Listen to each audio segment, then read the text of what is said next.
Hello, my name is Leanne and I'm a speech and language therapist, and I'm going to talk about language development and how communication develops in young children. This will be a really useful video for any parent or practitioner working in schools, particularly in early years settings, to give you a whistle-stop tour and a bit of an understanding of the developmental sequence of communication skills. So to do this, I'm going to share with you, and hopefully this will work, so just bear with me 1 second. Okay, hopefully you can see this. Okay, lovely. So here we have a communication pyramid with lots of different areas of communication. And I'm going to talk about each one in turn, why it's important, and the developmental sequence of this. So at the very bottom here, we have our attention and listening skills, so looking and listening.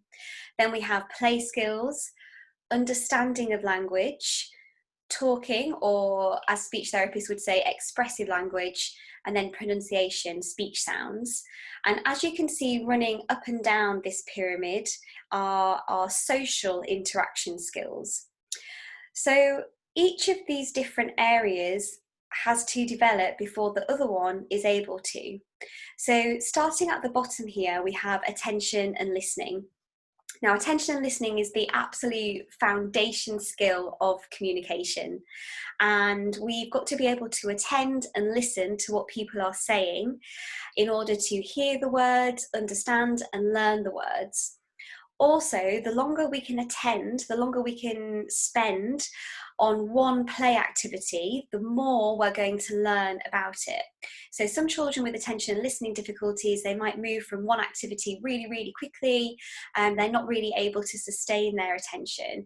So attention and listening and being able to sustain that attention on a range of different activities is absolutely the foundation skill to communication. It's often the first thing a therapist will work on. The next area to develop are play skills. So like I've discussed in previous videos, play and language development, they go hand in hand. The more a child is playing and the more the child is playing at a more age appropriate level, the more their language is going to be able to develop as part of that. So play is the next skill to develop, and we really want to see children developing their range of interests. So rather than just being, say, fixed on the same activity over and over and over again, what we want to try and do is extend their range of interests. And the reason why we want to do this is the more a child plays, the more that they learn about the world, the more they develop their problem solving skills, their thinking skills. They learn how objects are related to each other. So for example, you might get a child making a cup of tea. They would take the cup, they would get the spoon, they would pour in the water. They have that understanding of how these items are related together, and then they're able to develop a sequence of play in relation to that. The next area to develop is our understanding of language. So we've got to be able to understand words before we're able to say them. So I often get parents saying to me, oh yeah, they understand everything that I say, but they're not talking. So understanding of language is the next area to develop and is clearly very important. The next area to develop is talking. So this is expressive language. And by expressive language, I'm talking about your vocabulary knowledge and your ability to use sentence structures that are appropriate for your age. So for example, maybe a 1 or 2 year old, maybe we'd be expecting definitely some single words and some 2-word combinations. Whereas a 4 or 5 year old, we'd be expecting the use of maybe 5 to 6 words, and really being able to use the age appropriate sentence structure for their age. So that's what we mean when we say expressive language.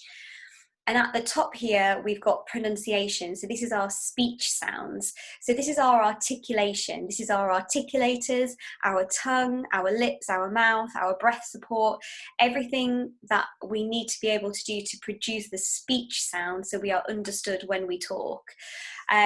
Often people get really confused between expressive language and speech. I often get parents or people in school saying to me, oh, I'm really concerned about this child's speech, but what they actually mean is the child's language. So sometimes people can get really fixated on the speech because it's the end of the factory line, if you like. It's the thing that we hear the most. Sometimes a child's speech can be unclear, but sometimes that can be because there are difficulties in all of these other areas. So, for example, I wouldn't work on speech initially if the child was presenting with attention and listening difficulties. That would be the thing that I would work on first. Similarly, then I'd go on to work on play, understanding, and then talking. So I'd be following the developmental sequence. There's absolutely no point in working on speech sounds if the child's attention and listening is not age appropriate. It just wouldn't work. Now, also along this side here, we have social communication skills, so adult-child interaction. So social communication is basically thinking about how the child interacts with its environment and the people within it.